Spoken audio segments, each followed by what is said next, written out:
GS3 solutions এর আরো একটি নতুন ভিডিওতে সকলকে স্বাগতম। আজ আমরা বেসিক কম্পিউটারের আরো একটি গুরুত্বপূর্ণ বিষয় সম্পর্কে জানব। আমরা যারা কম্পিউটার ব্যবহার করি অনেক সময় আমাদের ডেট এবং টাইম সেট করতে হতে পারে, অথবা ডেট এবং টাইমের ফরম্যাট সেট করতে হতে পারে। এখন আমরা দেখব যে কিভাবে আমরা এটি খুব সহজেই সেট করতে পারি। তার জন্য প্রথমে আমরা সার্চ অপশনে যাব এবং ডেট এন্ড টাইম সেটিংস লিখে সার্চ করব। আমাদের কাছে ডেট এন্ড টাইম সেটিংস উইন্ডোটি ওপেন হবে। আমরা প্রথমেই খুব সহজে set time automatically and set time zone automatically যদি সিলেক্ট করি, তাহলে আমাদের টাইম জোন, অর্থাৎ আমরা যে এরিয়াতে বা যে লোকেশনে বসবাস করছি সেখানে টাইম জোন অটোমেটিক্যালি সিলেক্ট হয়ে যাবে। যদি আমাদের ম্যানুয়ালি টাইম জোন অথবা টাইম সেট করতে হয়, সেক্ষেত্রে আমরা অপশন দুটিকে অফ রাখবো এবং আমরা set the date and time manually এখানে ক্লিক করব।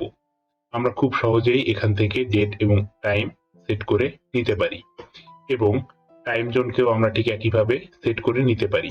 যেমন আমরা এখন বাংলাদেশে বসবাস করছি, যার জন্য UTC+6 বা ঢাকা সিলেক্ট করে দিব, অর্থাৎ স্ট্যান্ডার্ড টাইমের সঙ্গে 6 ঘন্টা যোগ করে বাংলাদেশের টাইমটি হিসাব করা হয়। এছাড়াও date time and regional formatting, যেটি আমরা স্ক্রিনের ডান পাশে দেখতে পাচ্ছি রিলেটেড সেটিংস এর আন্ডারে, আমরা এখান থেকেও কিছু সেটিংস, যেমন হচ্ছে আমাদের রিজিওনাল ফরম্যাট অথবা আমাদের কান্ট্রি বা রিজিয়ন চেঞ্জ করতে পারবো।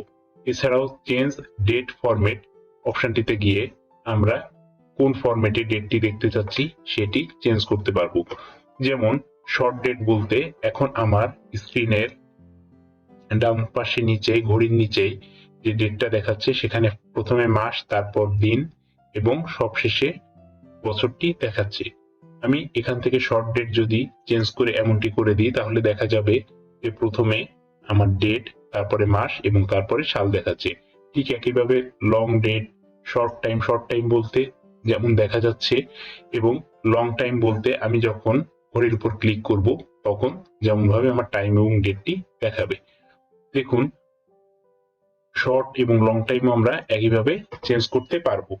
এছাড়াও আমরা উইকের ফার্স্ট ডে হিসাবে সানডে অর মনডে আমরা এমন ভাবে সেটিংস করতে পারি। এছাড়াও এক স্টেপ ব্যাকে গিয়ে আমরা রিলেটেড সেটিংস এর আন্ডারে additional date time and regional settings অপশনটি থেকেও কিছু অপশন পেতে পারি। যেমন এখান থেকে আমরা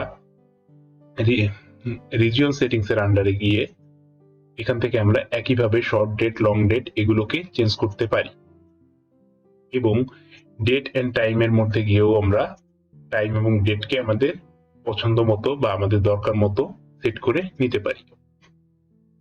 তো এভাবেই খুব সহজে আমরা আমাদের কম্পিউটারের ডেট এবং টাইমকে সেট আপ করে নিতে পারি। ভিডিওটি দেখার জন্য সকলকে ধন্যবাদ।